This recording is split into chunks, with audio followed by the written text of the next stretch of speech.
Hey guys, Rob with 3STRONG here. Recently I talked about proteins, carbs, and fats, and I mentioned how protein is utilized for the maintenance and building of muscles. Carbs are an energy source, and fat is also an energy source. I'm going to explain how we utilize and actually store carbohydrates and fats in our body with a concept of little tank, big tank. Okay, so this little tank is carbohydrates.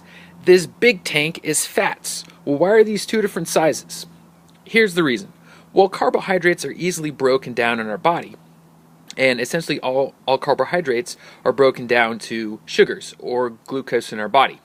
That stored form of glucose is called glycogen, and we store it in our liver and our muscle, but there's only a finite amount of sugar that our body can store, which is about 400 grams, which equals 1,600 calories. So there's a cap on this. That little tank isn't really going to get any bigger. This big tank fats, now we actually have the potential to get really, really big. And this is where, this is why people can grow to hundreds, if not 1,000 pounds, depending on your genetic potential for that. And so our fats really have almost an infinite amount. So if we look at it this way, say you're 150 pounds, you're at 15% body fat, which is a fairly lean, light person. That equals 22.5 pounds of fat. If each pound of fat is 3,500 calories, that means that we have over 78,000 calories available to us. So even if we're a lightweight, lean person, we have a lot of calories that can go into fat. Here's an interesting thing. Carbohydrates are our high-intensity fuel source. Since I said that they're broken down easily and quickly, this is our reserve tank. So anytime we do a high-intensity exercise or function in our body, this is that fuel source that we can easily grab into to get those few extra calories for energy. And then, of course, the fat source, it's a slower burning, harder to break down fuel source. So this is why we have such a reserve tank. And so it takes a slower process such as distance running or any aerobic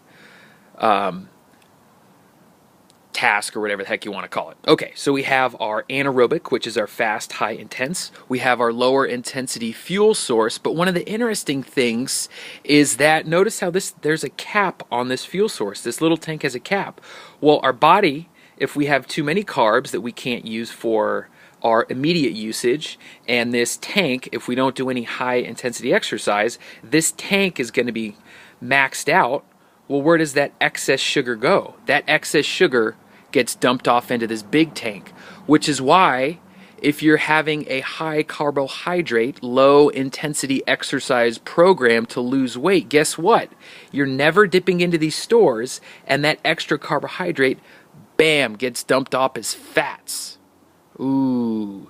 And so we never really dip into this. And one of the interesting things is that as we dip down in our carbohydrate stores, that leaves room so those extra carbohydrates don't get put into our fat stores. Interesting concept, guys. Okay, I gotta go, but think about this. Little tank, big tank.